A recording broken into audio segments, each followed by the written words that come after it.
Okay guys, so for a while now, we've known that Thor Ragnarok is definitely going to be the most different of the Thor movies, but not just that, when it comes to the entire MCU, it definitely has a different vibe from what we've seen so far. It's more colorful, it's taken a different approach to its story, it looks like it's going to incorporate a whole lot of crazy elements that the director is best known for, and if you follow him on social media, you definitely get a vibe from him that he's more like a James Gunn style character, which is definitely awesome. Now in the last couple months, I've definitely spent a lot of time talking about Thor and some of the stuff we knew that was going to be in it. Well, the latest LEGO sets might just reveal one of the characters I've talked about before, which would be Fenris Wolf. Now, Wolf himself is a familiar character to the Thor mythos and Norse mythology, but in Marvel he specifically appeared in Journey into Mystery 114 in 1965, so he definitely has a long lineage. And by the look of this LEGO set, this is of course a bunch of snow and everything, so I'm guessing this is probably taking place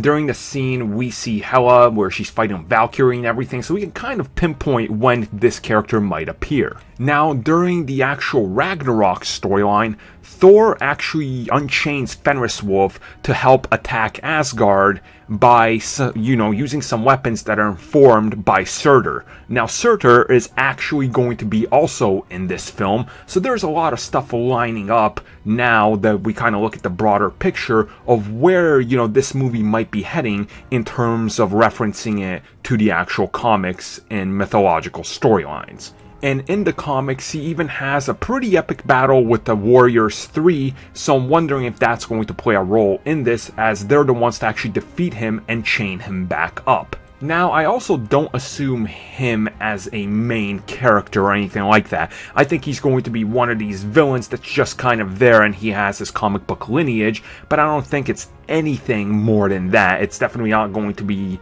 like a central character or any sort, because I don't think they have enough time to be able to do something like that, as they have a completely different story in mind, but it's just one of these things that's going to connect all the dots a little bit more. So you guys, let me know your thoughts on this and how do you feel about Fenris Wolf making his MCU appearance in Thor Ragnarok.